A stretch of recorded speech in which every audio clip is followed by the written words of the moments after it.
hand up. I didn't get Okay, go ahead, recognised. Ian.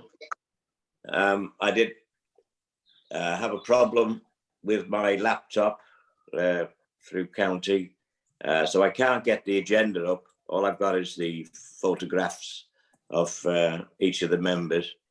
So you'll have to excuse me if I try and find out if I can get it going again halfway through, just to see so I can follow the agenda. And also, I did send a message in that I have another meeting later on. So if it doesn't go on too long, I'll be fine. But if it does, I'll have to leave. Thank you, Ian. I'm aware of a couple of members having to leave later in the morning. So thank you for that. I haven't been advised of any urgent matters. So we move on to item 4, minutes of the meeting held on the 21st of June. All members will have had that circulated. I assume that we've got members that wish to agree that the minutes are correct record. Councillor Nigel? Yeah, I'd like to move the minutes, Chair. Okay, thank you. Second, Chair. Thank you. If members just like to raise their hand if they're in agreement. Thank you for that. I'm not aware of any matters arising that aren't on the agenda. So you've got a raised hand, Mary. You're on mute. Diolch, Chair. Diolch yn fawr iawn. Ia, jyst isio o dan 8.3, ddiolch i'r awdurdod tân ac i'r brigad tân. Maen nhw wedi bod heibio'r tŷ yn trwsio un o'r laramau tân a wedi gwneud gwaith camaladwy. Diolch yn fawr iawn. Thank you. Ian, you Dunbar? Or is that a previous raised hand that's not been lowered?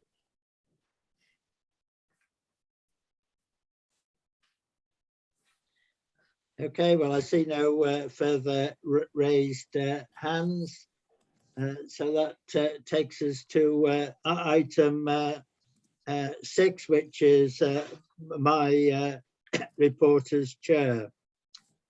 So apart from regular meetings with the Deputy Chair and the Chief Fire Officer, we attended a WLGA meeting with the other 2 fire services last week for a regular discussion on items of mutual interest. And I'm going to highlight 3 items which members I wish to draw to your attention. You'll be aware of the proposed increasing of the firefighter role, and I think it's pleasing to report that there's been positive discussions taking place, particularly about the specification of the role going forward. But inevitably, the question of who pays is still to be resolved. Another area of concern is the emergency services network. And you'll be aware, obviously, from previous reports of the ongoing delay of introducing the new network and the significant additional cost that's bringing with it. Now, whilst Welsh Government have agreed to continue their existing contribution of 1.6 million, the extra cost continues to grow with a shortfall currently of 1 million, and the gap is increasing. And then building fire safety, there's real concern that there aren't any funds into Wales for landlords to assess their buildings. And there's also a fear of different standards cross-border. Thankfully in North Wales, we only have 6 high-rise buildings. And the issue is going to be progressed by the Chief Fire Officers in a future meeting. I also attended the North Wales Leadership Board meeting last Friday, which highlighted the considerable pressures on social care, both in finance and recruitment. And I've no doubt, councillors, this has been brought to your attention by your respective authorities. And the police particularly raised concern at the attendance of ambulances and regarded the situation as critical at present. You will also have seen that Welsh Government produced a paper following the election on their programme for government.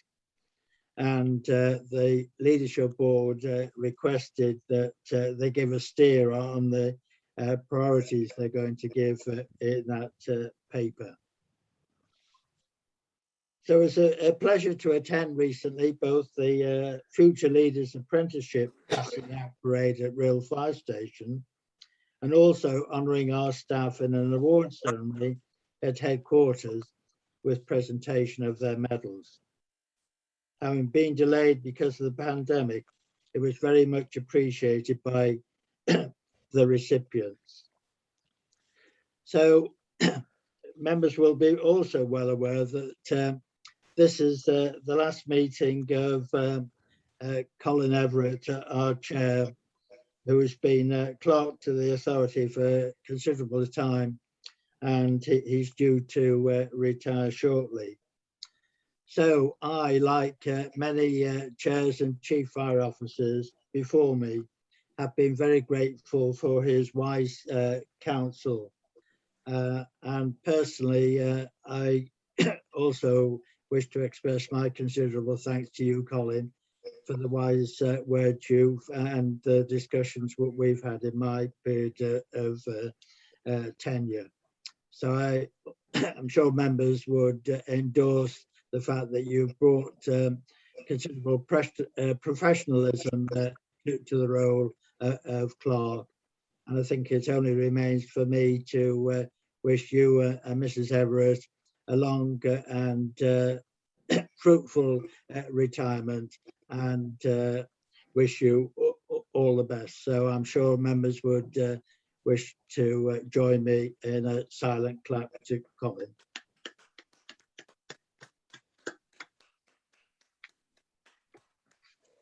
So that concludes my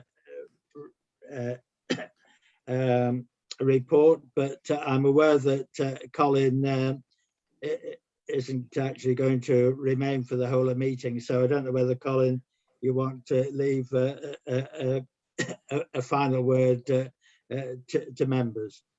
If I may, Chair, thank you very much for those warm words, which are really appreciated. It's been an honour to be your clerk for a little over 13 years now. And I hope I have given you the best advice and wise counsel to see you through some difficult times. It's been a wonderful, warm network of people, members and officers of the Fire Authority to work with. And I think we can all say very proudly, we've said this many times, it's an extremely well-run authority and service.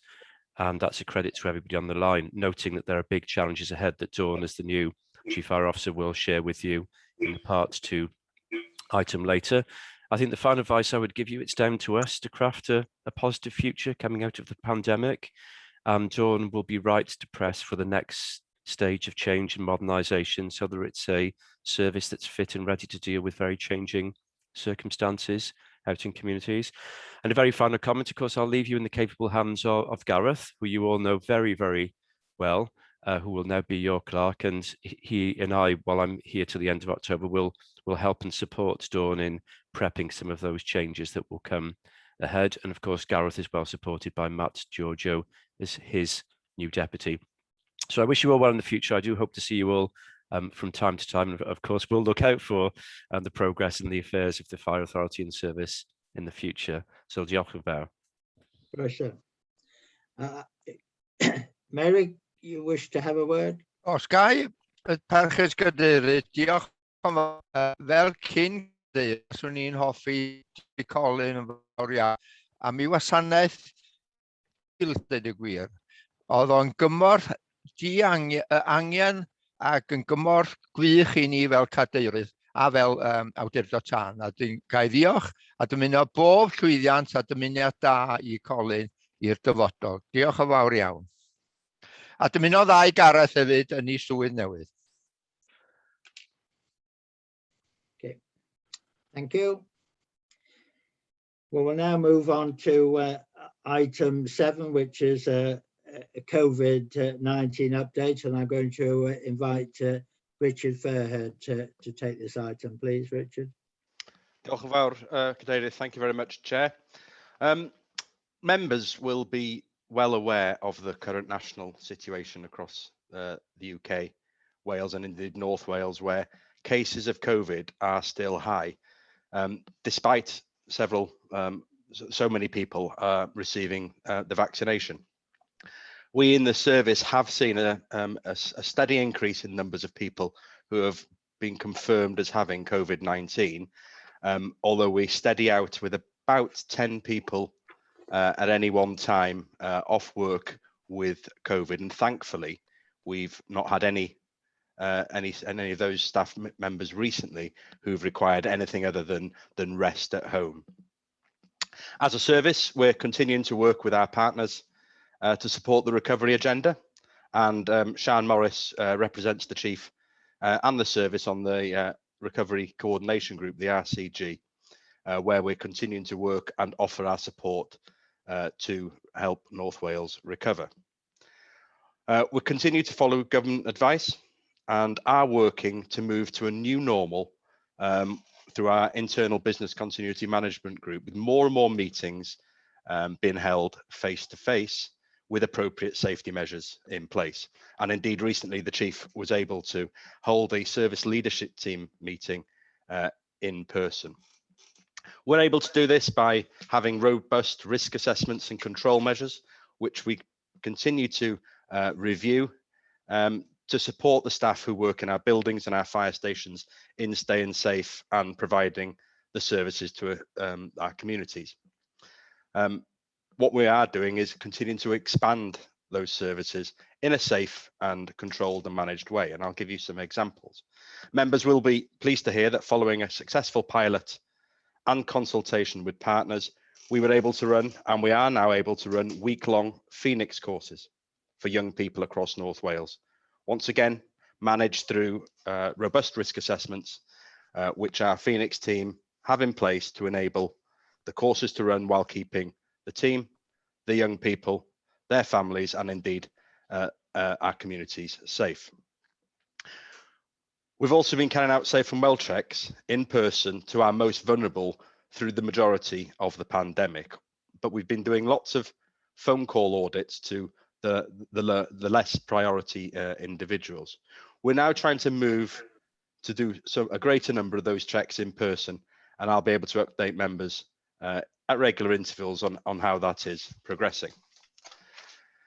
Business fire safety, the teams are now performing more and more of the high risk audits again in person. So they're going out to commercial buildings and they're going out to sleeping risks across the region to assist and monitor the fire prevention and the fire safety provisions that are in place.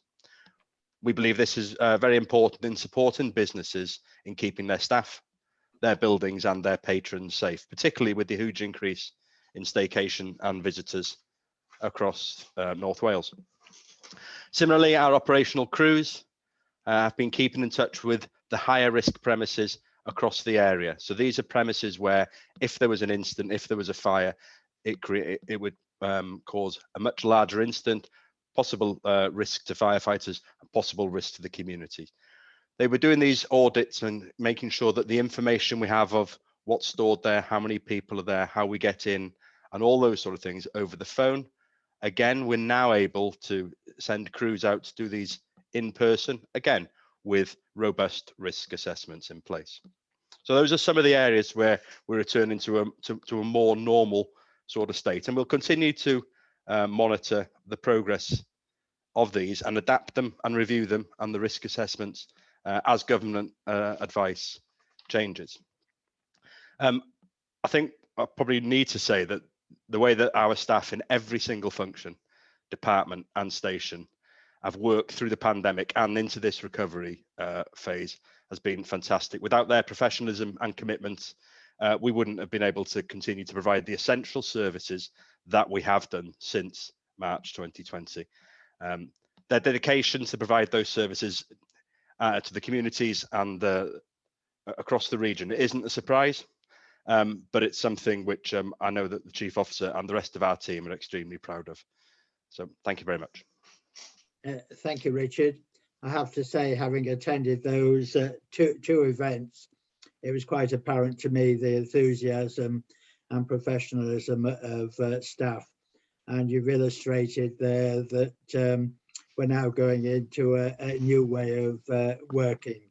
And I know, you know, one of the real pluses I found was to be able to have that sort of face-to-face contact, which has been so lacking over the last 18 months. And I'm sure members will be delighted to hear that the Phoenix programme has returned, because that is definitely a very much one of our flagships, which you know, does such good work. So thank you for that update. So members, we'll move on to item 8. That's the draft annual performance assessment. And can I invite Sian Morris to present this, please? Diolch Cadeirydd a bore da aelodau. Mae'r adroddiad yma yn cyflwyno hunan asesiant drafft o berfformiad a chynnydd yr awdurdod yn ystod y flwyddyn dwytha, ar gyfer cael ei gyhoeddi ar wefan yr awdurdod cyn diwedd y mis yma. Fel y nodwyd yn y crynodeb gweithredol, y canlyniad yn gyffredinol ydy bod yr awdurdod wedi gwneud cynnydd da y llynedd tuag at gyflawni ei amcanion gwella a llesiant hir dymor. Mi roedd na hefyd gynnydd yn erbyn ei amcanion cydraddoldeb, a llwyddodd gwasanaeth hefyd i ddal i gydymffurfio a safonau'r iaith Gymraeg. A ddim ei fwy o fanylion am y gofynion statudol ag ati, sydd ym mharagraff 6 ag 8, ond tynnu'ch sylw chi at yr atodiad, sef yr asesiad drafft ei hun. Mae'n ddogfen swmpus, ond os gawn ni edrych yn sydyn ar dudalennau 14 i 51. Diolch a phoeni, dwi ddim am fynd drwy bob un o hynna mewn manylder felly.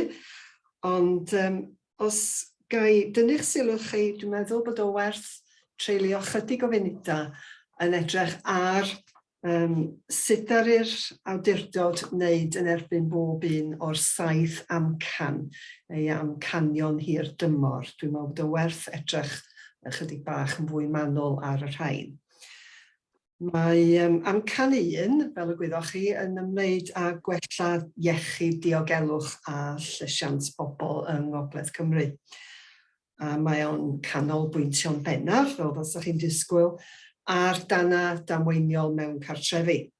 Ac fe gofiwch chi mor anodd oedd i gadw at sy'n rhaglenni o waith ataliol a gwiriadau diogel a saff oherwydd yr pandemig, wrth gwrs.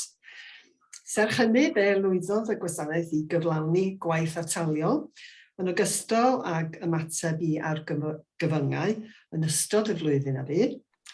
Nid yn unig o ran dyletswyddau craidd ei hun, ond hefyd, enghraifft, wedi gallu gweithio efo sefydliadau eraill i helpu wella diogelwch ar y ffordd, fel enghraifft, ac i wella llesiant yn fwy cyffredinol megis trwy waith diogelu ac atal trais domestig ac yn y blaen.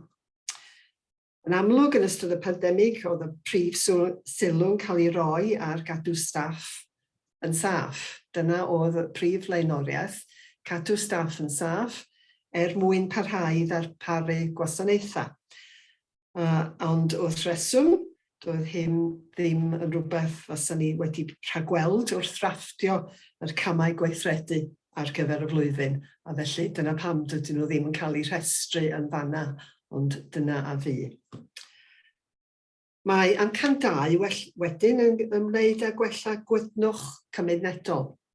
Mae yna agwedd amgylcheddol yn rhedeg trwy'n gwaith yn y maes yma, wrth i ni gydweithio efo partneriad fel Cyfoeth Naturiol Cymru i leihau y risg o dannau yn yr awyr agored, yn ogystal â gwella ein hymateb i lifogydd a stormydd.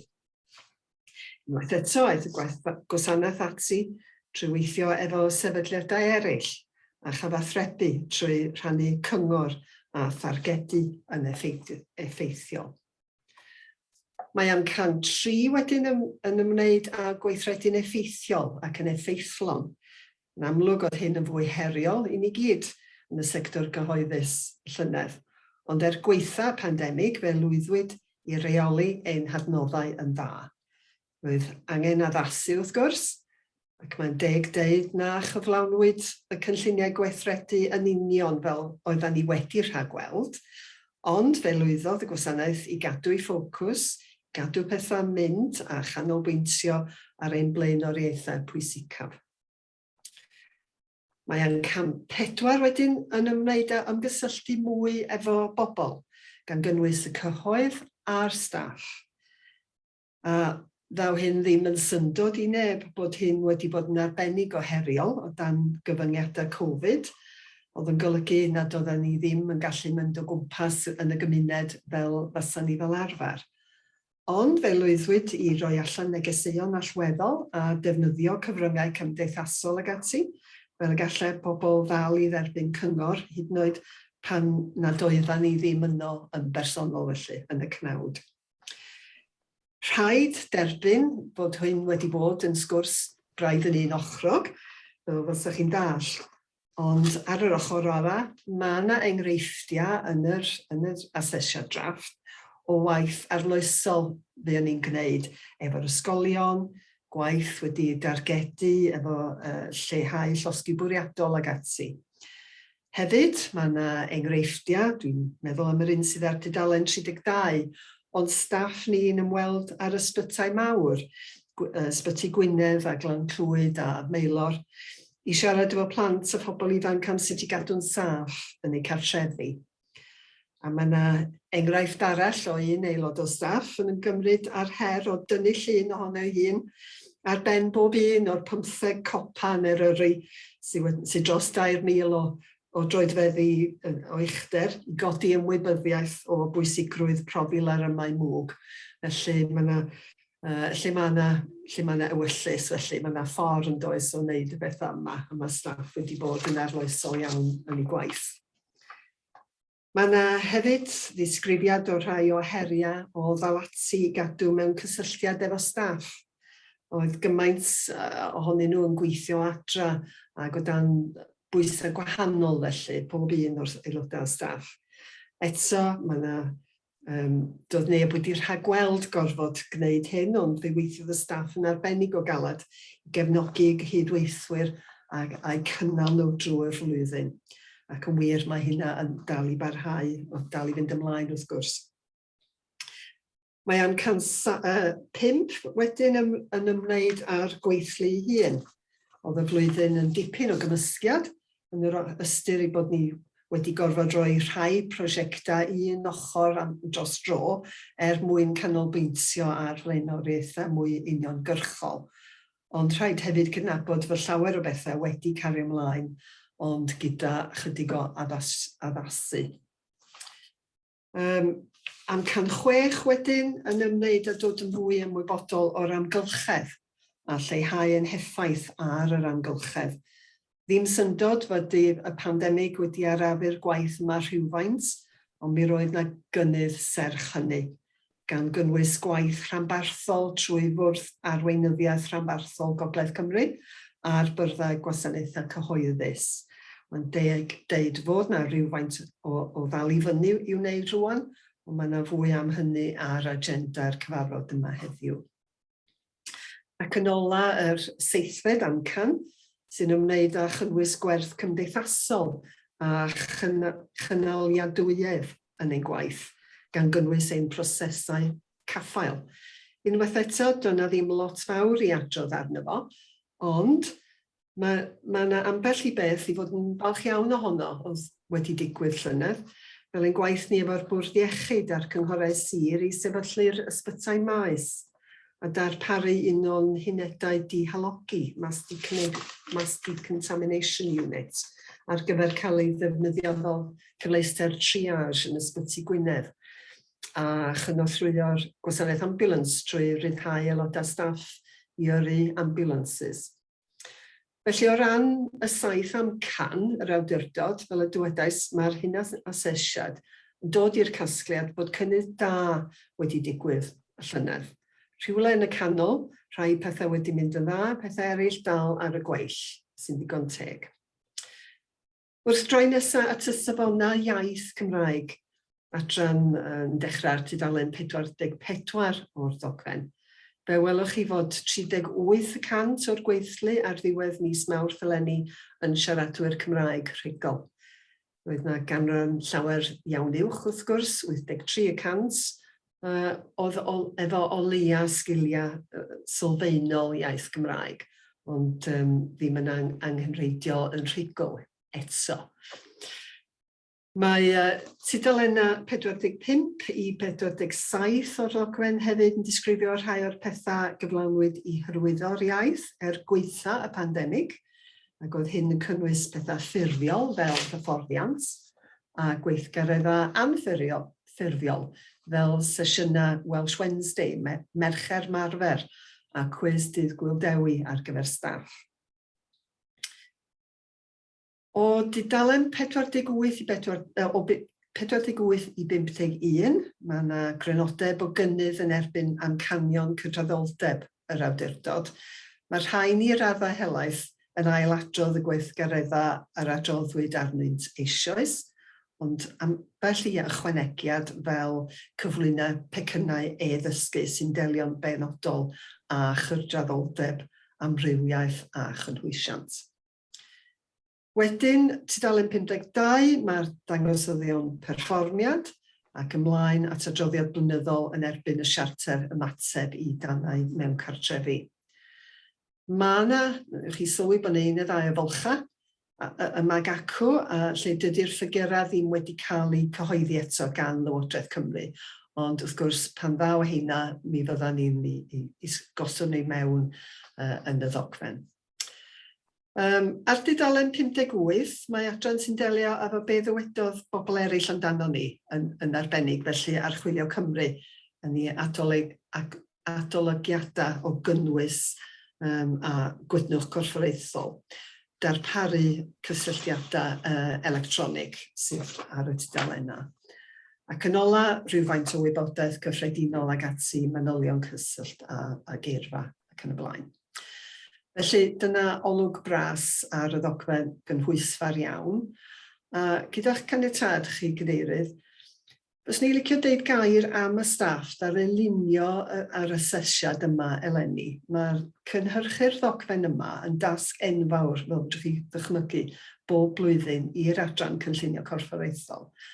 Ond beth sy'n rhyfeddol eleni ydy bod y ddau gyfaill sydd wedi cwblhau, sydd wedi roi'r cwbl at ei gilydd, dim ond wedi bod yn gweithio i ni ers ychydig cyn y Nadolig dwytha. Aethon ata ni heb unrhyw profiad o weithio yn y sector tân ac achub, ac yn gwybod chydig iawn am wasanaeth tân ac achub Gogledd Cymru, a maen nhw wedi gweithio o adra ers y dechrau. Dim ond unwaith, maen nhw wedi cyfarfod yn y cnawd, a hynna ar gyfer un sesiwn hyfforddiant undydd, felly efo hyfforddwr allanol. Mae'r ffaith bod nhw wedi medru dysgu'r gwaith, wedi dysgu'r swydd o bell a gweithio fel tîm yn hel yr holl wybodaeth berthnasol yn electronig, wedi dysgu trin a thrafod ac dadansoddi data, wedi mynychu cyfarfodydd, siarad efo'u ceidweithwyr, dim ond trwy Skype yn ystod yr amser yna, yn dipyn o ryfeddod, os ga i ddeud. A fysa hynna ddim wedi digwydd oni bai am y pandemig. Dydy o ddim wedi bod yn hawdd, ond dwi'n siŵr fod o'n destun balchder hefyd i reolwr yr adran yna, sef Pippa Hardwig sydd wedi tywys nhw mor ofalus bob cam o'r ffordd. Lle dwi'n gweithio newch chi gytuno, medrith pawb bod yn falch iawn o be maen nhw wedi gynhyrchu yma, dan amgylchiadau na fasa neb wedi rhagweld. Felly, dyna ni, Cadeirydd, mae'r argymhellion fel maen nhw'n cael eu nodi ym paragraff 4 o'r adroddiad. Diolch yn fawr. Thank you, Sian, for that presentation and guiding us through it. I, like you, I'm sure members too would, having read the document, the first thing that's quite clear is the detail that's presented and how readable it is, and the graphics which explain it so well. So on behalf of the Fire Authority, if you pass our thanks on to those members of staff who are responsible for it. And I've no doubt other members will have comments to make. I think, though, that all staff should receive credit for achieving many of the objectives that set out, given the fact that, we've been through the pandemic and the challenges that brings. So, I made the comment to the chief the other day when we had a discussion of this document that it really is a credit to the fire service in terms of the information it provides and the details. So I, for one, are really in awe of it. So I've got members now wish to make a comment. Deputy Chair, Dylan. Thank you, Chair. And I'd just like to echo your comments about the quality of this report. I mean, Sian's concluded that we're making good progress in terms of our performance as a fire and rescue service, and that is clear because the evidence is contained in the report, and there's excellent examples to sort of confirm the evidence of the progress that we're making. So an excellent report, and yes, I'd also like to add my thanks to all the staff who are so dedicated and committed and sort of helping to achieve these objectives.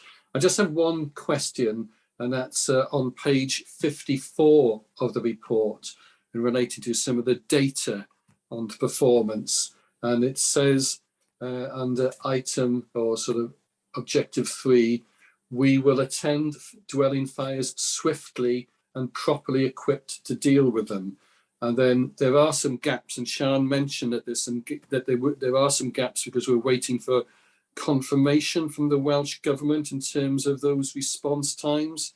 And I'm just wondering why that is, because presumably we record the data in relation to the response times. Is it that the Welsh Government has to confirm the data that we collect? It's just a query in relation to that, because obviously it's important information in terms of how swiftly we are attending to the fires. Thank you. Yes, this is a routine set of data that Welsh Government produces annually. It's part of their normal recording, and it's done in certain time bands and such like. So it is about waiting for that. On page 54, it is part of the charter, and therefore this is a format that was agreed by the 3 fire and rescue authorities back in 2012, I think, where we agreed that we would use the same source of data in order to ensure consistency of reporting across the 3 FRAs. And for that reason, we have agreed to wait for the Welsh Government's data, so that we can be sure that it was compiled in the same way across the same services. So it is quite a complex area to extract, but we needed to make absolutely sure, we continue to make absolutely sure that it's measured in the same way. And that's the reason why that one was very well spotted, Deputy Chair. Diolch yn fawr, Sian. And do we know how long we're going to have to be waiting for Welsh Government to actually supply these figures? Because obviously it's holding us back with the production of the report. Yes, I couldn't speak on their behalf in this year because of disruption and such like, but we shouldn't be too long. They usually manage to get them out before the end of October, so we should see it shortly. But as I say, I can't speak on their behalf, but it doesn't normally take too long. Diolch yn fawr. Yeah. Thank you. I've now got Councillor Marion Bateman. Thank you very much. Thank you very much, Chair. Yes, it's an excellent and very comprehensive report. Thank you for that. I don't have a question. I'd just like to take this opportunity, if I may, to thank the authority for their swift assistance during the recent flash floods in the Mould area. Thank you so much. You're invaluable. Thank you for that. Very much appreciated. Well, I have no other raised hands, so can I take you to the recommendations? It's in two parts. One, to approve the publication of the document, and also to publish a simple summary of the key elements. Obviously, as Sean has said, it would be dependent on that additional information coming through, but hopefully not too long. So could I have somebody who would be kind enough to Move, propose Chair. it? Thank you. Second. Yeah. Raise our hands, all in favour. Thank you. Right, that we'll now move on to item 9. That's the provisional outturn 2021-22. And if I can invite Helen MacArthur to deal with this item, please. Thank you, Chair, and good morning, everyone. This agenda item provides an update on this year's financial performance, and that is set out as at 31st of July, and also provides some future look to the end of the year. It also covers both our revenue and capital expenditure also. Turning firstly to the revenue position, members will recall that the budget approved in November 2020 was £37.07 million. When we set the budget, there were a number of assumptions that we made. One of those was that we would continue with our existing service delivery models under what we term as business as usual. And that really was recognising that 2020 had been an exceptional year. We also anticipated pay awards of 2% for all of our staff. And at that time, when we set the budget, the actual pay award wasn't known. As ACFO Richard Fairhead has just outlined, we have continued to experience significant COVID issues. That's across the public sector. And for us, that's ranged from staff sickness, the need for continued enhanced protective measures for all of our staff and also the communities that we serve, and also changes to the way that we work. Richard outlined a few, but also there are others as well, such as the way that we deliver our training. Last year, we also held a number of significant vacancies. These range from firefighter apprentices, as well as a number of business critical roles. Sean Morris has just outlined a number of the corporate planning posts that we've been able to recruit to. And it's genuinely pleasing to note that we've been able to progress our recruitment this year. And since April, we've taken on over 18 apprentice firefighters. And Councillor Lewis also confirmed that he'd attended the passing out parades of those. We've also been able to progress with the other posts, and they've included home safety support workers, as well as a number of wider corporate roles. As our staff budget is over 72% of our net expenditure, this is something that we monitor very closely. The budget assumptions included a pay award of all 2% for all staff. And as pay awards are negotiated nationally, this is something that's outside of our control. The pay awards for firefighters have been agreed at 1.5% for this financial year, although the award for other staff has not yet been finalised. Any underspend arising from agreements below the budgeted 2% will be ring-fenced for future years. In relation to our non-pay expenditure, we are experiencing some significant challenges as inflation is higher than we anticipated when we set the budget. And in particular, utility costs continue to rise. We've also resumed the backlog maintenance that was paused in our buildings during the 2020-21 financial year. And now there is a special focus on those environmental works, which are so critical to helping us achieve our carbon neutral position. In addition to that, fuel costs are also above average. What the pandemic has highlighted is the complexity of the global supply chains, and we're experiencing a general upward trend in all costs, which is well reported across the economy. And certainly driving into work this morning, he was on the radio that 2 fertiliser plants in the northeast of the country are going to have an impact on the meat supply chain, something I would have been blissfully unaware of previously. But on a more positive note, interest rates remain low, and the authority has been able to maintain a relatively low interest charge through short-term loans. The full year projection for our interest is £322,000 against a loan portfolio of about 26 million. Our income stream is relatively stable, and it's largely made up of monies coming from the constituent local authorities and also our Welsh Government grants. Our grants total 2.2 million, which includes support for our pension costs, support for Filink, which is the emergency service network, and also other initiatives such as youth engagement, home safety checks, and arson reduction, very much focused on our community safety. In overall terms, the year-end forecast remains that we will achieve a balanced position. This includes utilising reserves from 2020-21 to address those schemes that were put on hold during the height of the pandemic. Where our pay costs are below budget, the underspend will be used to address non-pay pressures in the first instance.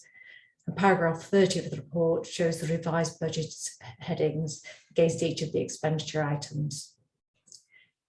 What we have to be cognizant of is the fact that we're not yet out of COVID. And therefore, if schemes are not able to progress during this financial year due to those ongoing restrictions or indeed issues with the supply chain, they will be earmarked for progressing in 2021-22. Turning to the capital programme, a budget of almost 3 million for this financial year was set in November 2020.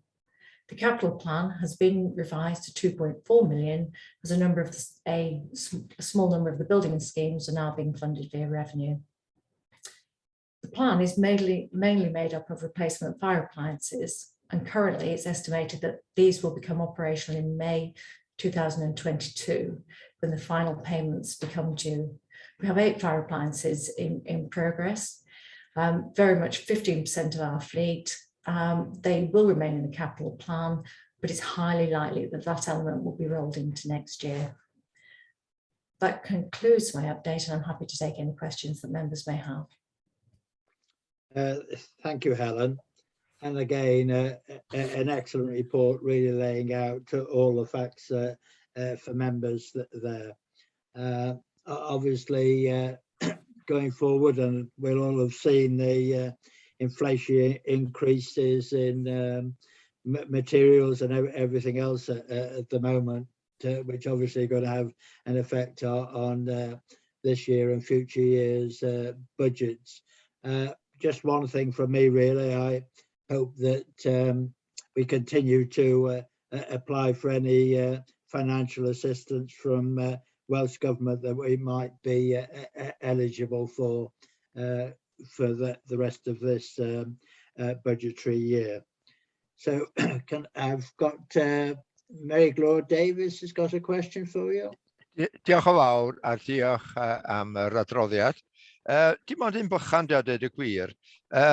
Dwi'n cymryd bod ni wedi prynu dillad newydd i'r ymladdwyr tân y flwyddyn dwytha yma.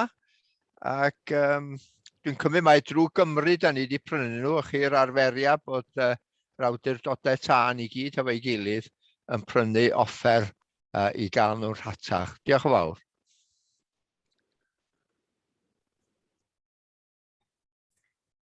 Thank you. Yes, I'm able to answer that. Each of our firefighters is issued with personal issue PPE kit.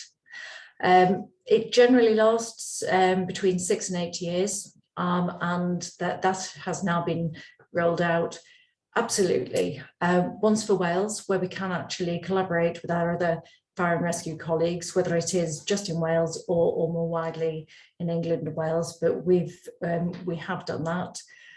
So the kit that our firefighters are using and are wearing is actually is being utilised across Wales. So our rollout is now fully complete, and I think it started at the back end of March and was completed through April and May. So that's now been fully provided. What we have done is we brought the old kit back into central stores. It's been laundered, it's been repaired, and actually it's been recirculated into our training department. And what that does is it protects the new kit, so we're not using it unnecessarily, but it also makes sure that we've fully utilised that old kit. So we don't want to put to landfill a uniform that there's still some life in. So very much paramount importance in terms of safety, and then the value for money through that Once for Wales approach. Diolch yn fawr Helen a ddarchog. Diolch. Okay. Can I invite Dylan Rees for his question?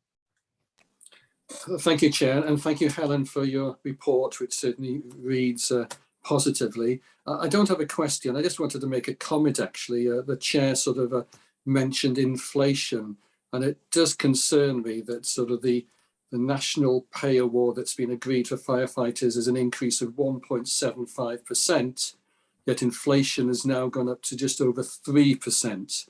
And I appreciate that this is a national issue, but we've been talking about how much we value the commitment and dedication and hard work of our staff. And it just concerns me that inflation now is running ahead of actual wage increases. And I just wanted to make that comment. I appreciate it's not a matter for us at this stage. Thank you. Okay, thank you.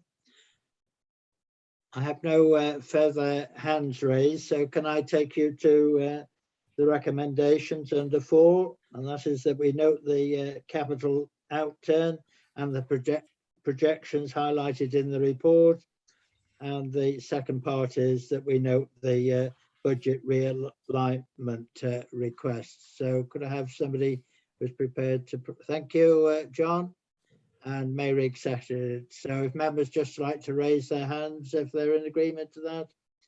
Okay, thank you. Thank you, Helen. Thank you.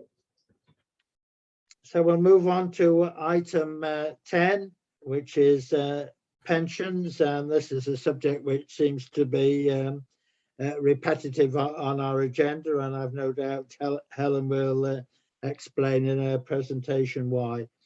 So over to you, Helen.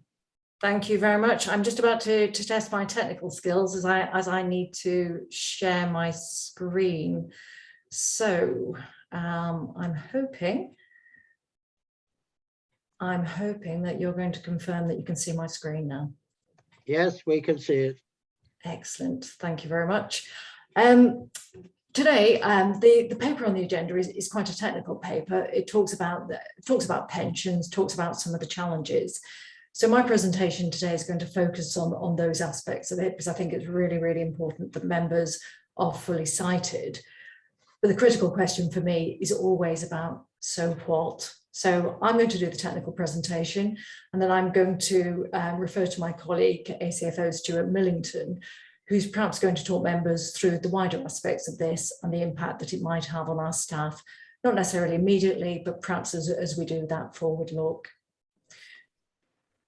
So this is actually the third paper that I've presented to the Fire Authority on this subject. And the reason for that is it's very uncertain to us. It's a national legal challenge and it's outside of our control. So, but it's of such importance that it's imperative that you're cited. So the presentation today, we'll talk a little bit about the background. It'll then talk through what's happening, and then what are we doing about it. So the background is that the Hutton Review, which was undertaken, I think, in about 2012, identified that nationally public sector final salary pensions weren't sustainable. And the reason for that is ultimately that people retire, they live longer, which is a good thing, but it means that the pension that's been built up over their working life isn't sufficient to sustain them through retirement. Because as a consequence of that, we had the Public Service Pensions Act of 2013, which really recommended moving to a career average. With that, the career average was applicable from the 1st of April 2015, which meant that any new starters at that date went straight into that career average, it also made some changes to the retirement age.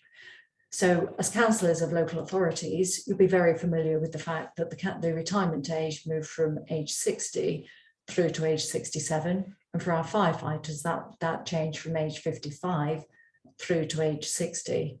And that's quite a fundamental change. So if you've started your career believing that you're going to finish at 55 or 60, to discover that you're actually going to have to work for an extra number of years is something that you need to factor into all of your financial planning. What it did do was provide some protections for eligible staff.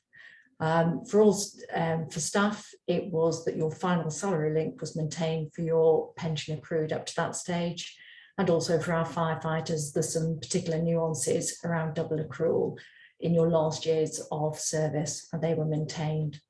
More widely, across the public sector, there were protections for those people who were closest to retirement. The rationale at that stage was if you were close to retirement, your ability to change your financial planning was relatively limited. It's well documented that there was a legal challenge to that, and it was brought initially by the FBU, but it was also brought by some judges as well. And actually that legal challenge was a claim for age discrimination. In 2018, what's known as the McLeod and Sargent judgment was issued by the High Court.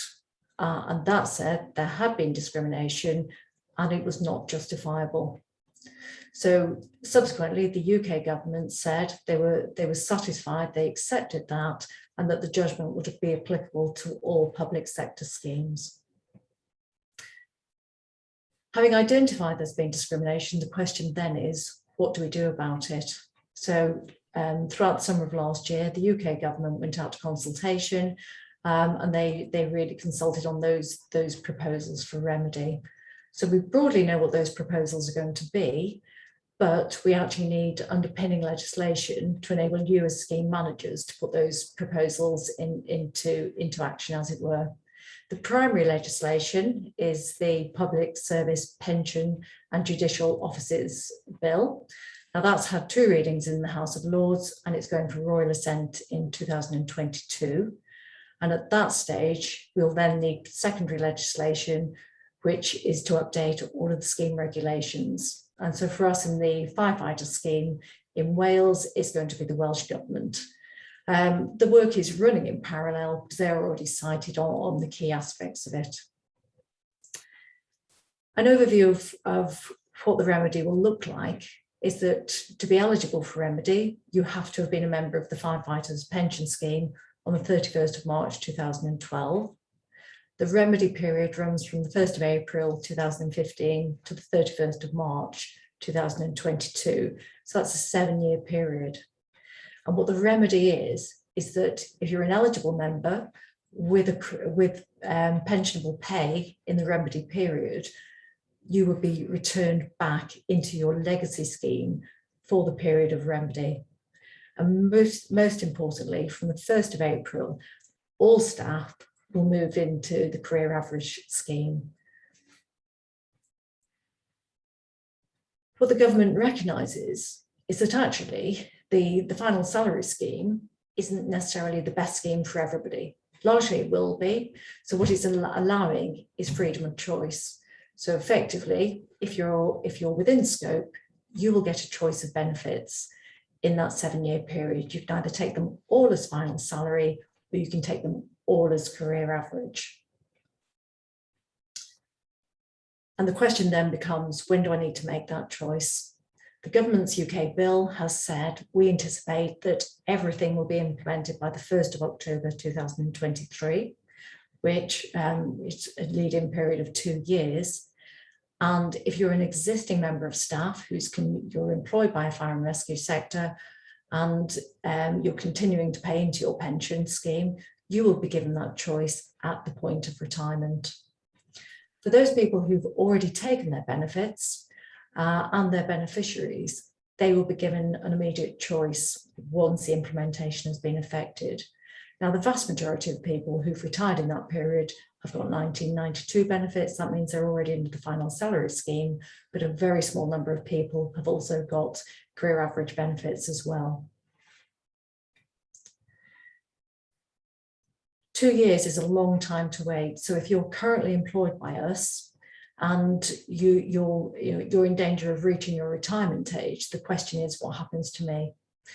So the government has identified that those people who they believe to be in immediate detriment fall into 2 categories: people who are employed and are looking to retire before 1st of October 2023, and those existing pensioners and their beneficiaries. There is another legal challenge brought again by the FBU, which is due to be heard in the High Court in October of this year, which is saying this is unfair. Essentially, you know that there was discrimination, you know broadly what the remedy is going to be, and actually you're making people wait. What the lawyers recognise is that this is a really, really difficult area. If it was just simply a case of putting everybody back into their previous scheme and processing them, there isn't a justifiable reason for not doing that. The reality is this is a complex area. There's issues around taxation, there's issues around some of the technical aspects about what happens if somebody joined the scheme during that remedy period or transferred in. There's also issues around those people who sadly get divorced in that period and who makes that choice about which benefit is better. So the lawyers working for both the Local Government Association representing the fire sector as a whole and also the FBU are working jointly, and that's to see if they can unpick some of those technical and complex areas to actually come up with a working framework which would allow those immediate detriment cases to be progressed. So practically, what does that mean for us? We've identified those staff who are due to retire in the next 12 months because they have to be our highest priority. They're the people that effectively reaching that retirement age. They don't know at this stage whether they've got to wait to 2023 or whether they take their benefits and take the risk. We're in a fortunate position that we haven't got a large number, and we've got about 6 members of staff in that group. In terms of the action that we've taken, we've identified all of those staff who are at risk. We've held update sessions for all of them so that we've taken them through the process, through some of the complexities, some of the issues that we're facing. We've also engaged with our administrators to alert them to the fact that the framework agreement might well be produced in the next couple of months. And also we've worked through a test case to understand the data requirements. The difficulty we have is that even when that framework is developed, we don't have software. So what we've got to do is effectively take everybody's manual record. So we take their payroll record, we take their pension record, and we re-perform that calculation manually. And currently in England, one of the services that is processing says that can take up to 2 weeks, depending on the complexity. So we've done that piece of work. So we're looking at where we need to take the data from. So the next steps for us are about waiting for the framework to be agreed. That could be a couple of months. Review the implications of the agreement, make sure that it works, it addresses all of those technical areas. Agree the processes with the administrator. We've also worked with Mid and West, who share the same administrator, to make sure that we're consistent in our request to the administrator. We're going to test those internal arrangements. And then more importantly, we're going to work with those individuals to understand what this means for them. We already know, some are saying, thank you very much. Because of the changes, it means I don't have to retire when I've reached my 30 years, I may carry on. But for some people, they've said, actually, thank you very much. I would like to retire and I would like to know what my benefits are. So we're taking very much a person-centered approach to ensure that, that people feel that we're supporting them through this, because as challenging as it is for us as employers, it's challenging for those individuals given the uncertainty as well. So I hope that provides members with a whistle-stop tour of the paper, and I'm happy to take any questions arising from it. Thank you, Helen.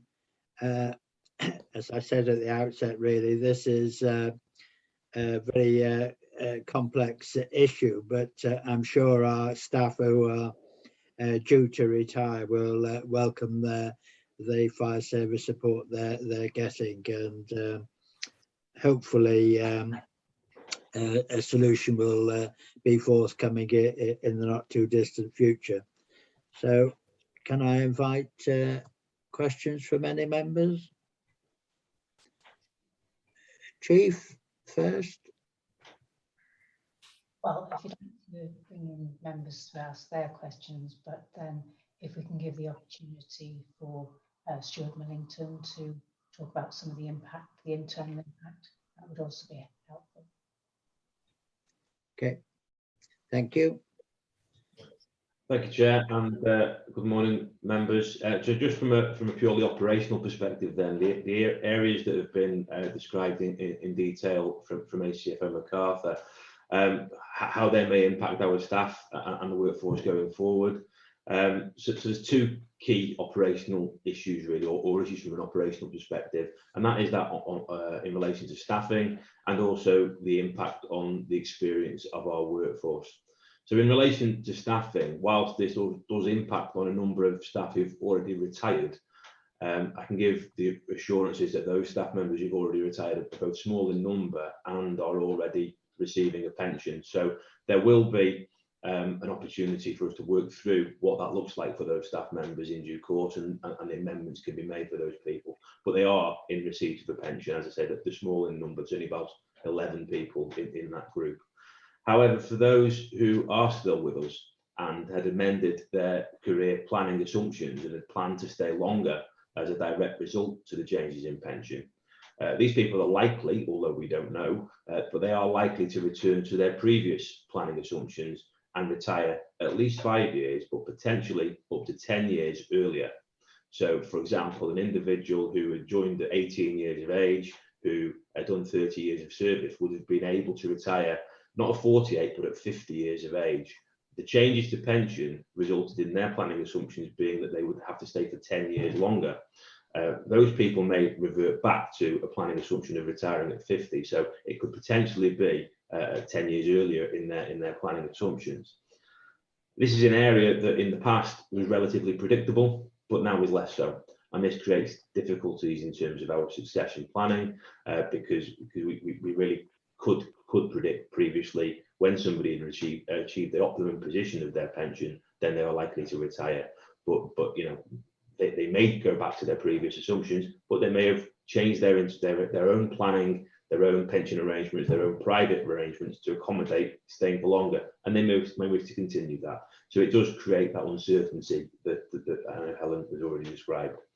In terms of experience of the workforce, the second area, at any point when there is experienced staff choose to retire from an organisation, that places an impact on the rest of the workforce that remain in terms of the skills gaps that are left by the people who leave with an awful lot of qualifications and skills and so on. And there's an awful lot of our very experienced officers at various levels in the organisation who carry lots of additional training and skills and so on. When they leave, that creates an impact in any case. But because of the fact that the changes of pensions are likely to result in a number of those experienced staff maybe readdressing those assumptions and accelerating the number of people who may leave earlier than we had predicted, this then gives an additional training and workforce planning issue in relation to preparing those staff who remain in terms of developing their skill sets and their readiness for promotion. And this workforce planning obviously needs to be accelerated because at every level this is paramount, leading to additional pressures on our training teams. And we've already talked about how training teams are working very hard, catching up on things like the deficit of skill sets as a result of training from COVID. They're already working really, really hard. So potentially additional impacts on our training team to manage the workforce planning and the development of skill sets going forward. So there are a couple of significant areas there for us to consider as an organisation and as an authority going forward. Thank you. Thank you, Stuart. That, as you've quite rightly said, sort of highlights the other ramifications of this pension issue, really, and ones that we're going to have to address going forward. So thank you very much for highlighting those issues to us. Now we're going to invite Councillor Ian Dunbar for this question. Thanks, Chair. Can I just say to Helen then that having it spoken to us about the agenda, it's easier to follow what she was saying than it was to follow the agenda. It's hard when you try to read it and trying to remember it all. By the time you've got from the top to the bottom, you forgot what it was half about. So I compliment the speech you gave there, Helen. It showed a different light to what I was looking at the on the agenda.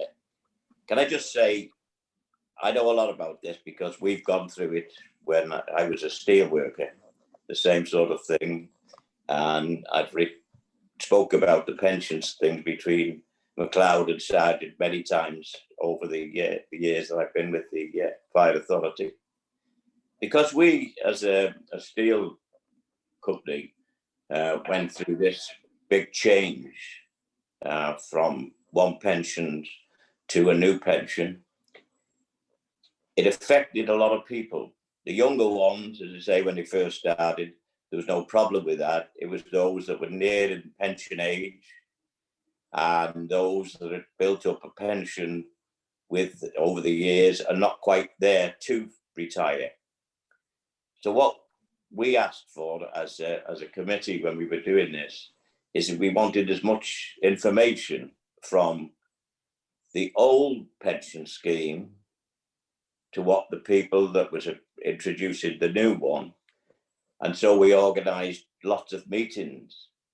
And I think that is one of the good ways forward, that people will understand those in the different categories of whether they're near retirement or building or coming up to it.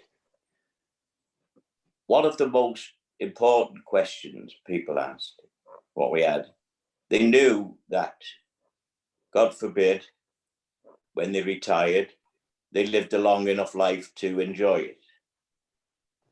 Some of them, then, they knew what pensions they were going to get, and they knew that if something happened to them, what their widows would get. Now, on this new scheme, I couldn't find anything mentioned about that, whether they are still safeguarded, the widows that are left, because, as I said, it's an awful thing, but that's the way of life, is that you can be in retirement for years and years. And on the new scheme, they may be a lot better off, but they need the instructions from both sides to give them some idea of which ones to sign up to, as we did. A lot of them stayed in the old scheme, and a lot of us changed to the new scheme. But as I say, my main query, Helen, is the widow's pension. Thank you. Thank you, Councillor Dunbar. I think you make an excellent point around communication, and by way of an assurance, we are working. The beauty of Skype and the beauty of Zoom is that we can now reach a larger number of our staff, save them travelling into a central location for a meeting. So that is something that we are rolling out. The presentation I gave today is a high-level presentation of the one that I gave to a cohort of staff last week. So I actually had had a little bit of a dry run. In terms of the beneficiaries, so it can be a widow, it can be a widower, indeed it can be children of somebody, sadly, if they pass away. What you will get is an annual benefit statement, and that not only talks about the pension that you will receive, but it's the pension that your beneficiaries will receive in the event of you passing. So absolutely agree, communication. And I think it is through those online annual benefit statements that every member has got access to. So when they want that information, they can just go online and get it. And what they don't necessarily have to do is wait or contact an administrator. So that's very much in place for our staff. Thank you. If I can invite Councillor Jeff Lowe. Yeah, can I just apologise, because I only mentioned widows. I forgot about the would be widows. Well, yes, thank you. Can I invite Councillor Jeff Lowe with his question?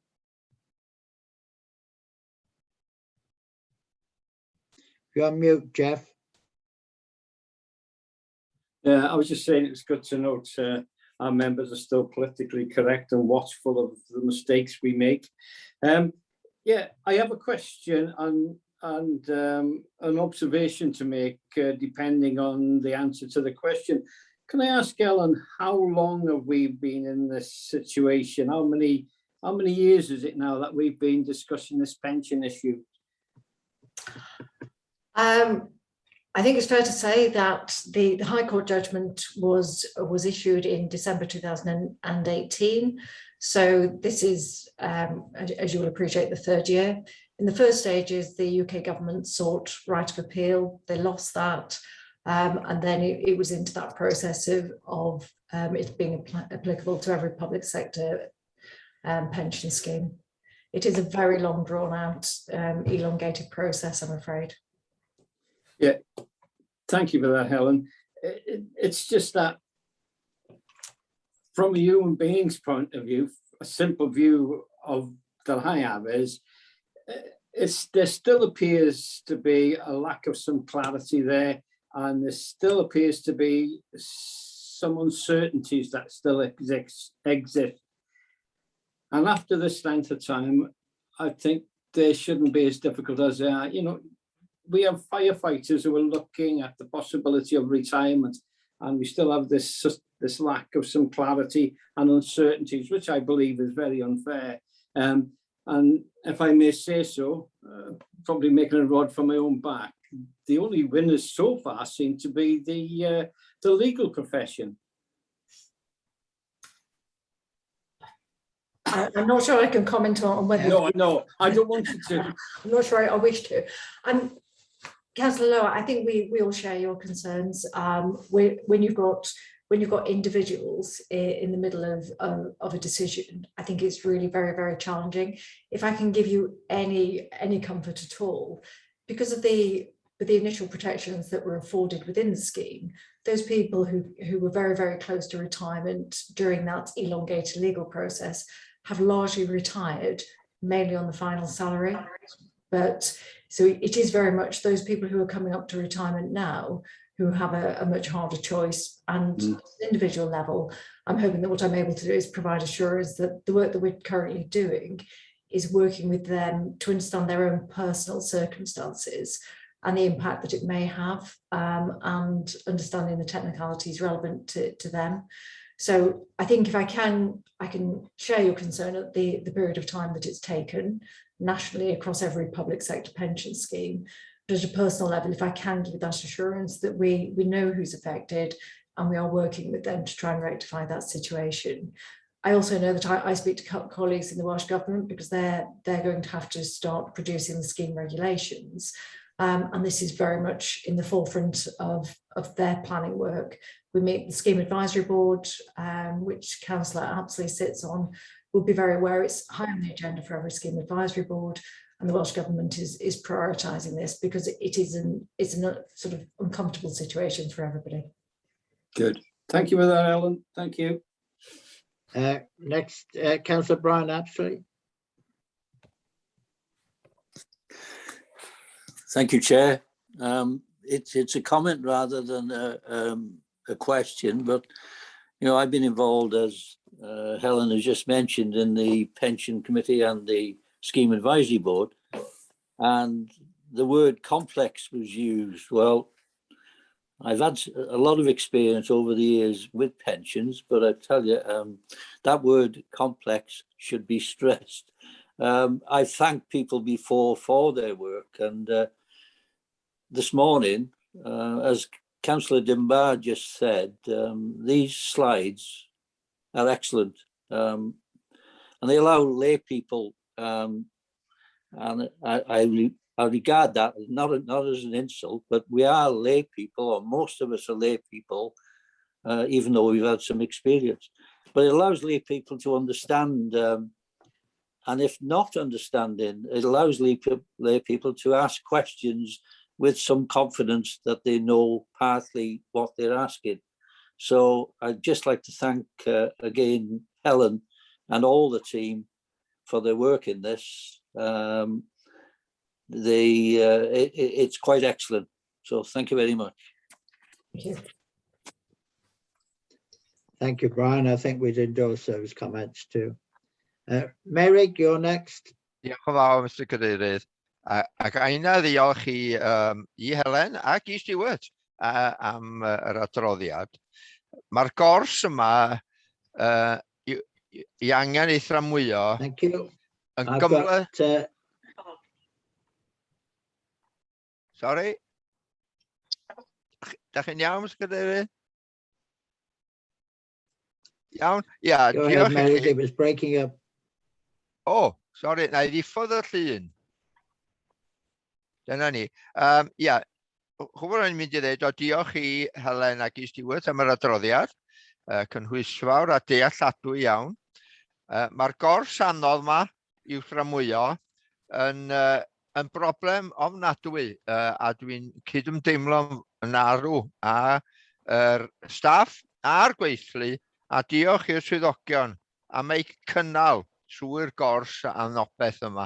Mae'n edrych fy'n o leini yn rwle, ond rhyw fath o bob beth arall, mae'n fath o cerdded drwy driog.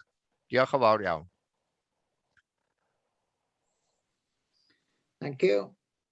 I've got no other questions, so can I take you to the recommendations on page 24? There's two of them there, which is to note the current position with regards to the remedy and to approve the recommendation that immediate detriment cases are only progressed following guidance from legal advisors, including appropriate indemnities. Move, Chair. Thank you. Seconded. Thank you, Mary. All in favour? Thank you. Right, we'll now move on to item 11. That's the environmental strategy. And if I can invite Sian to take this item, please. Diolch. Pwrpas yr adroddiad yma ydy i geisio enwebiad am aelod yr awdurdod i eistedd ar fwrdd strategaeth amgylcheddol newydd ac i weithredu fel hyrwyddwr cynnal iadwyedd ar ran yr awdurdod. Gofiwch chi bod amcan hir dymor rhif 6 yn ymwneud â materion amgylcheddol a lleihau effaith y gwasanaeth ar yr amgylchedd. Ac un o'r camau gweithredu o dan yr amcan yna ydy sefydlu bwrdd strategol sy'n gyfrifol am ddatblygu strategaeth amgylcheddol i'r awdurdod ac am fonitro ac adrodd ar gynnydd i'r awdurdod. Bwrdd newydd fydd hwn, felly mi fydd angen cychwyn trwy gytuno ar ei gylch gorchwil a datblygu rhaglen waith ac ati. Oherwydd holl obligadau'r agenda amgylcheddol, mae'n anochel y bydd angen cynnwys swyddogion o nifer o adrannau ar y bwrdd yma, ond efallai hoffa'r awdurdod hefyd gael cynrychiolaeth yng ngwaith y bwrdd. Am y tro, bydd hyn ddim ond tan diwedd mis Ebrill. Hynny yw i fyny at yr etholiadau llywodraeth leol nesaf, a mae'n bosib ail edrych ar hyn wedyn ac ail edrych beth i'r sefyllfa ar ôl mis Mai flwyddyn nesaf. Felly'r argymhelliad cadeirydd ydy bod yr awdurdod yn enwebu un aelod i fod ar y bwrdd strategaeth amgylcheddol ac i weithredu fel hyrwyddwr cynaliadwyedd yr awdurdod tan ddiwedd mis Ebrill y flwyddyn nesaf. Diolch yn fawr. Thank you, Sian. Members will be aware that this is very much an agenda item of the executive panel, and I personally think it would be very helpful if a member of that panel was actually nominated. So if I could invite a nomination, I've got Dylan Rees has got his hand up. Dylan?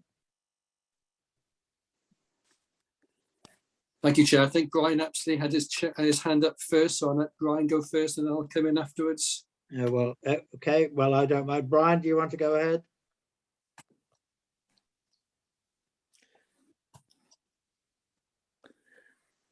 Chair, it must have been from before. I haven't put my hand up on this occasion, no. In that case, Chair, I'd like to nominate Councillor Michael Dixon to be the representative. Thank you. Okay. Do I have a seconder for that? I'll second that, Chair. Okay, and I see a number of Jeff Lowe. Any other nominations? No, I see no other names. So Councillor Michael Dixon has been proposed as the representative. Would members like to approve that, please? Okay, thank you. Thank you. Look forward to your future reports, Michael. Okay, thank you, Chair. Thank you, everyone. So that takes us on now to item 12, the Principal Officer's Pay Award. And if I can invite Gareth Owens to lead on this one, please. Thank you, Chair. Members will see the report. You'll see that the national negotiating body has put forward a proposal in respect of Chief Fire Officer and Assistant Chief Fire Officers, but hasn't settled anything in relation to Assistant Chief Officers and the Treasurer. It's a backdated award, which is often the case. Negotiations take place during the course of the year and then are backdated to the start of the year.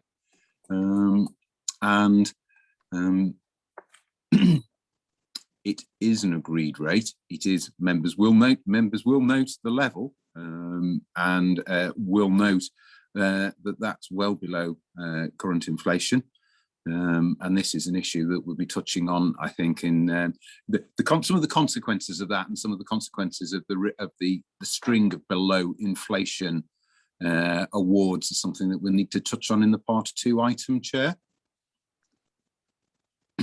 But for the time being, there it is. It's a very straightforward recommendation to the authority that the agreed award is applied. I'm happy to take questions, Chair. Thank you. I've got a question from Mary. Diolch, Mr Cadeirydd. O'n i'n mynd I gymeradwyo yr argymhellion 1 a 2 fel maen nhw lawr o dan 3. Diolch yn fawr.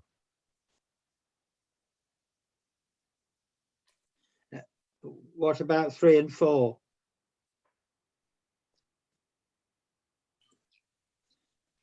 Yn yr rhan anghywir, ia. Mae ar dudalen arall, dwi ar yr, dim ar bapur ydw I, dwi ar, ydyn, nes I anghofio am dudalen 31. Do I have a seconder? I'll second that, Chair. Thank you, Nigel. I have no other questions, so can I invite members then, if they're agreement, to raise their hand? Okay, thank you very much.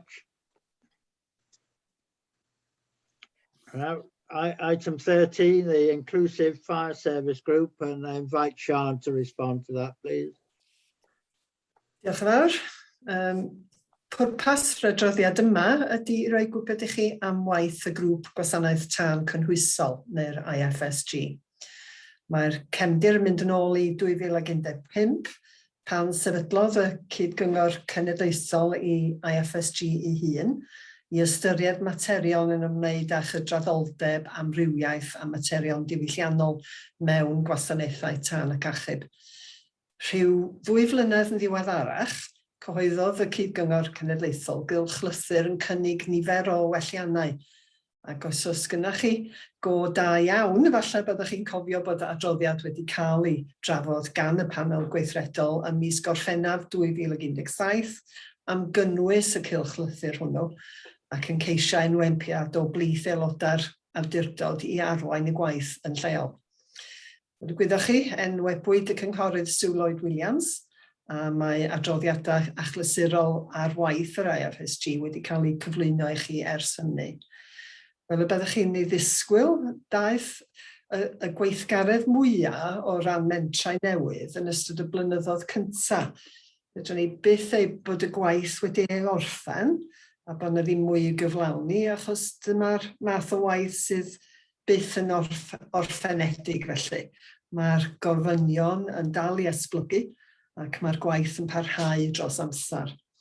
Ond mae'r cynghorydd Sir Lloyd Williams a'n pennaeth adnodda dynol ni, ill dwy wedi cynghori nad oes mor un angen erbyn hyn i gynnal cyfarfodydd ffurfiol o'r IFSG.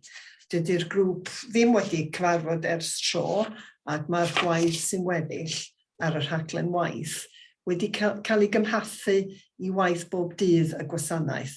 Mae hwn yn mynd ymlaen fel rhan o wasanaeth o ddydd i ddydd. Felly, beth sy'n cael ei gynnig, Cadeirydd, ydy bod yr aelodau yn nodi bod y gwaith rwan yn rhan o fusnes fel arfer.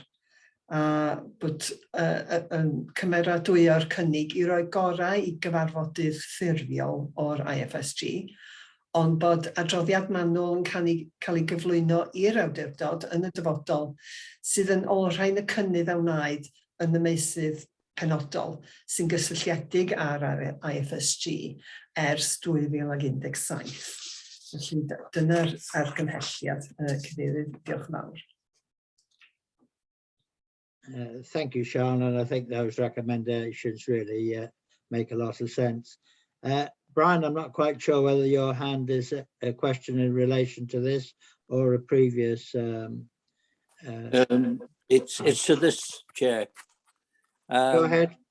Yeah, and I don't like to disagree with you, but as Chair, but I would have thought it was more practical and tidier to delay this decision until we'd had the report, read the report, and then agreed to discontinue the formal meetings. I just thought it was more practical, as I say, a tidier way of doing it. No objections, and I'm aware of good work that's been done. I just thought it's a little bit back to front. Thank you. Are you making that as a formal change to item 2? You're on mute, Brian. I would like to do that, Chair. Yes, please. Do I have a seconder? Mary? Okay. I haven't got any other questions. So I'm going to take the recommendations first for 1 and 3, that is to note the progress made in embedding the work of the IFSG. And the second one is to note the intention to bring to a future meeting a report detailing the work and achievements of the IFSG. So somebody propose those first?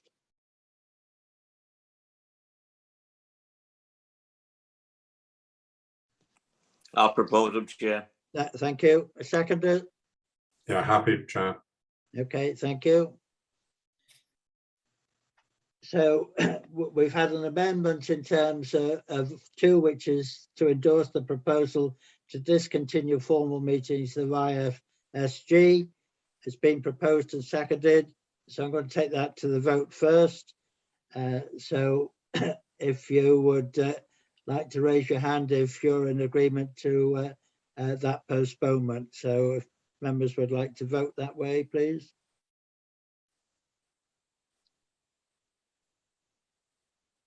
Okay, that would appear to be a majority.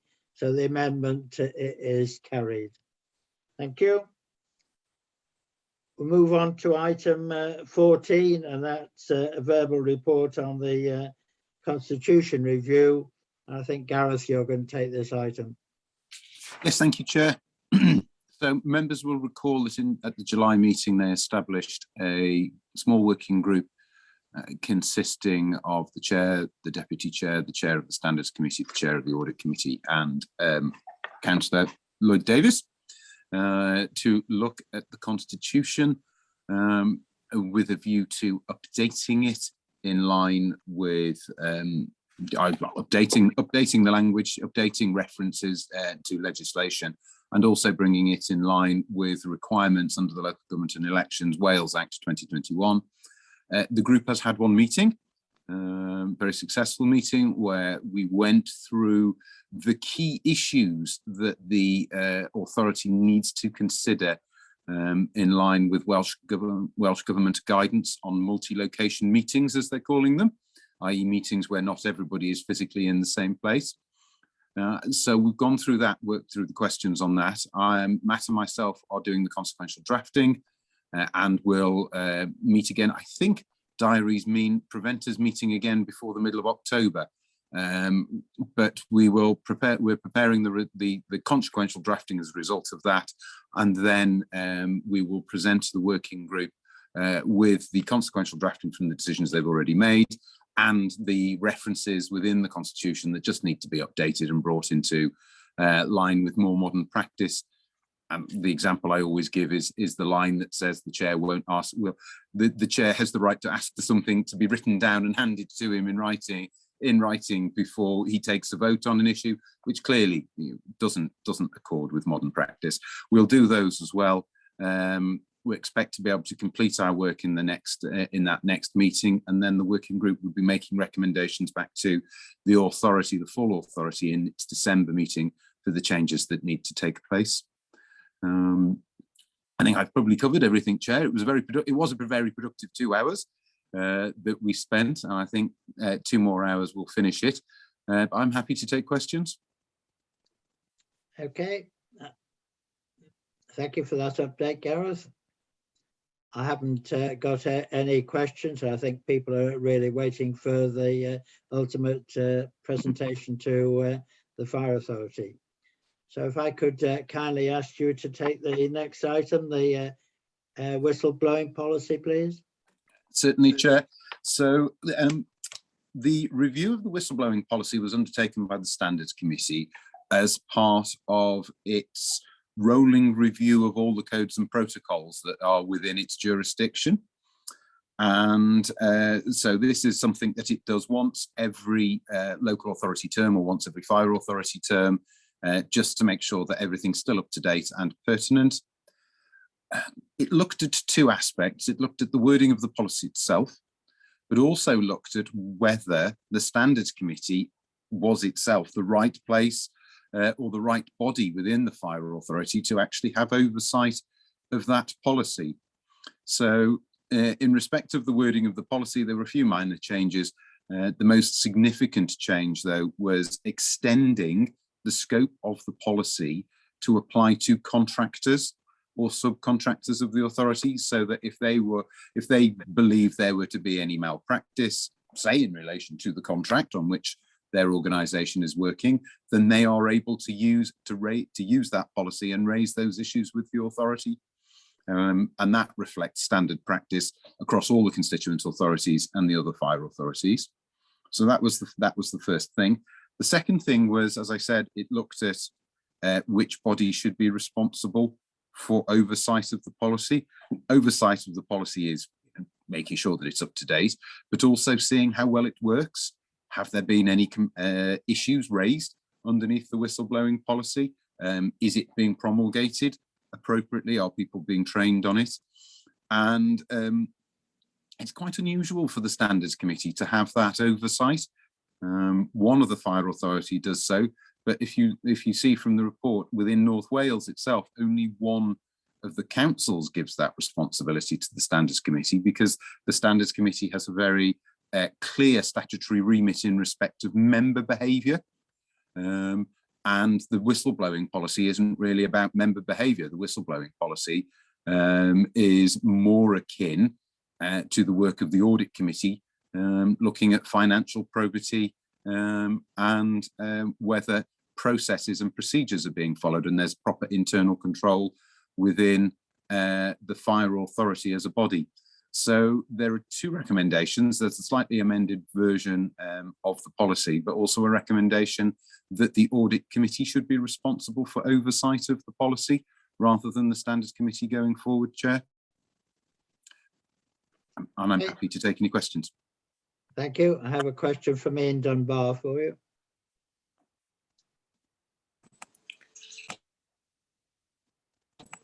Thanks, Chair. Couldn't unmute myself. on the second question, Gareth, I agree that that should go to the audit committee and not the standards committee, because I think it's them that are going to be on the audit committee. I think looking at the finances, I think that's where it should be.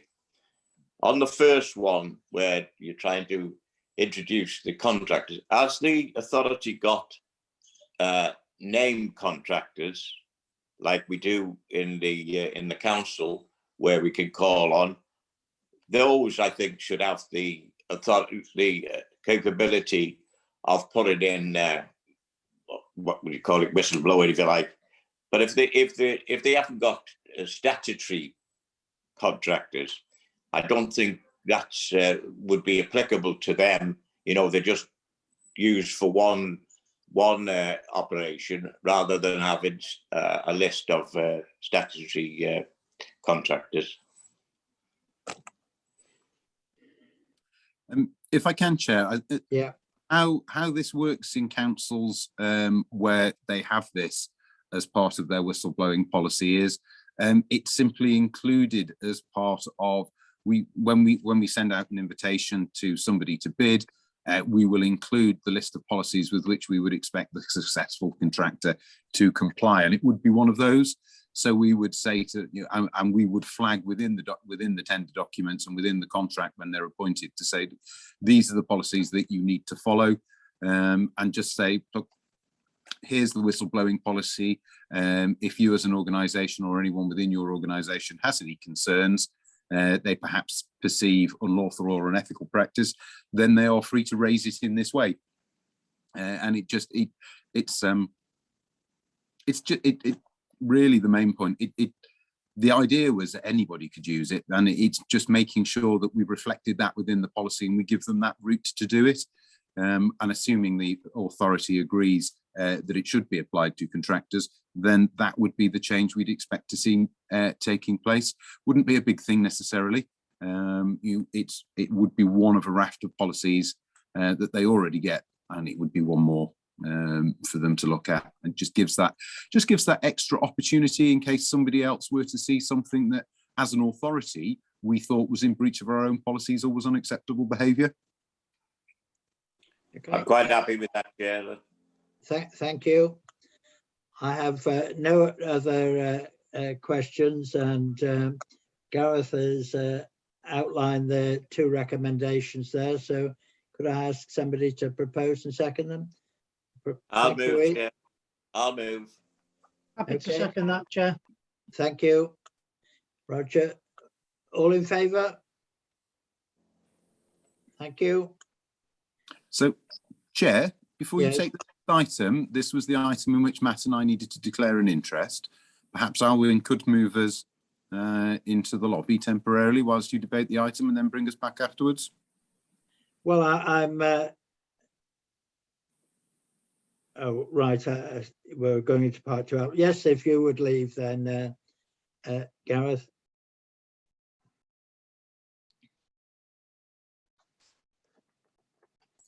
Okay, that's done.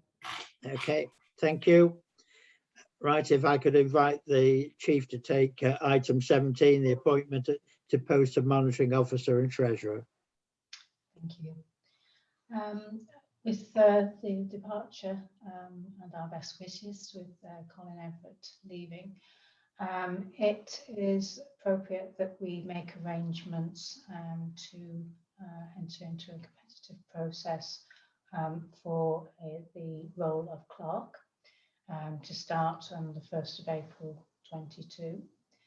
And at the same time, I've had conversations with our long-standing treasurer, Ken Finch, who's actually undertaken that role since the beginning of North Wales Fire and Rescue Authority.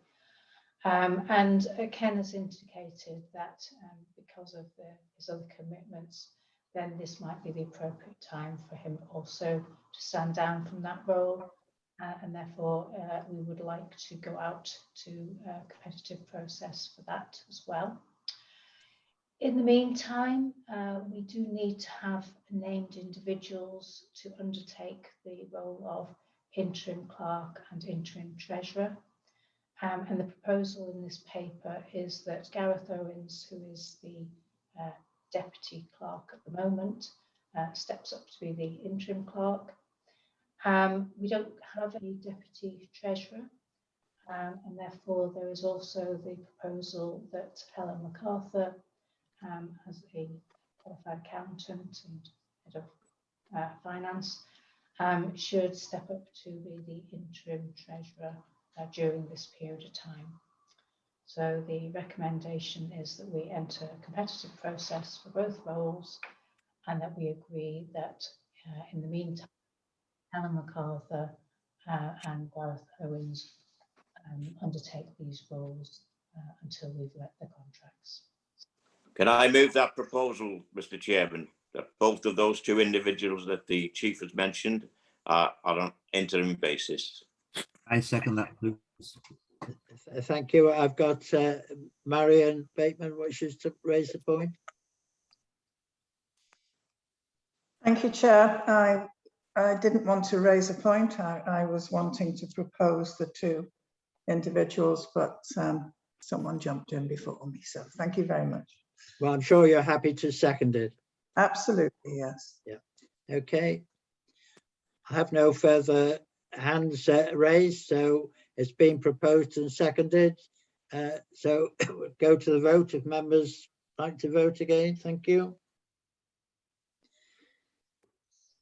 Okay, Alwyn, if you'd like to invite Gareth back to the meeting, please.